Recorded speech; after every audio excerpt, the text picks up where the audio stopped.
All right, guys, we got a 2014 Honda Accord here, and if you're interested in doing some sway bar linkages, bushing, so we got our new sway bar here.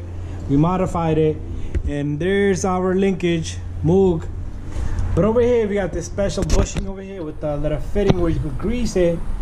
You're gonna come across that you're not gonna have no access to those bolts. So what you need to do is you need to drop the frame a little bit. So make sure you hose up the engine a little bit. Remove these two bolts, not completely. You could take off this completely, but this one, do like 5 threads down. Same thing on the opposite side. You got aluminum cross member frame over here, half aluminum, half metal. So your bolts are gonna be seized in. So we managed to take both of these bolts once we dropped the frame down a little bit. But on the opposite side, as you can see, there's a lot of mess on the floor over here. One of the bolts broke off, and that's down over here. We had to cut a small hole. As you can see right there, we drilled a hole right through. So these bolts, they are gonna break. So what you wanna do is, if that's the case, you could use a reverse drill bit here. We drilled a hole through it, and we even tried to use this this little tool over here. This did not work to take out that bolt, but we ate the whole bolt right through. We did drill a little hole with the tap screw, and then we used the drill bit over here. So if you're even doing sway bar bushings, you're gonna come across this. So all we need to do is get another bolt and put it right there, through there, and put a nut in the bottom. And same thing over here. You have to loosen up these two. Make sure you hose up the engine a little bit, and that's it. That's how you're gonna change the sway bar bushings or put in a new bar.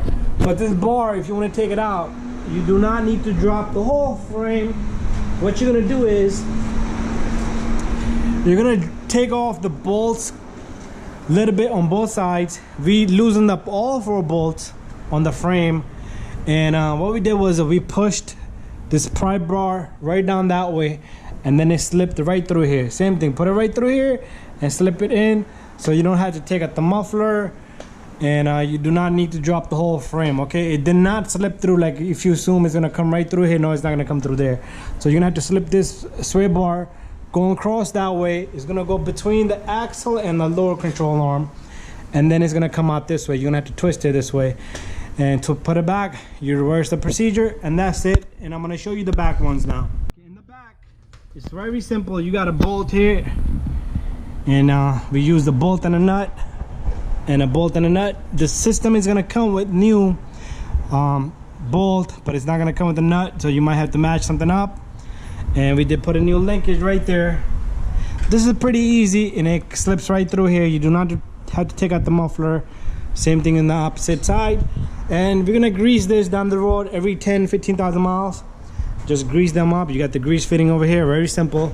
This one is very simple. None of the bolts broke, and we didn't have to heat it. But if yours look crusty, rusted, make sure you lubricate it, clean it, or heat it up, and take out the sway bar bolts here. And that's it. Thank you for watching. See you guys in the next one.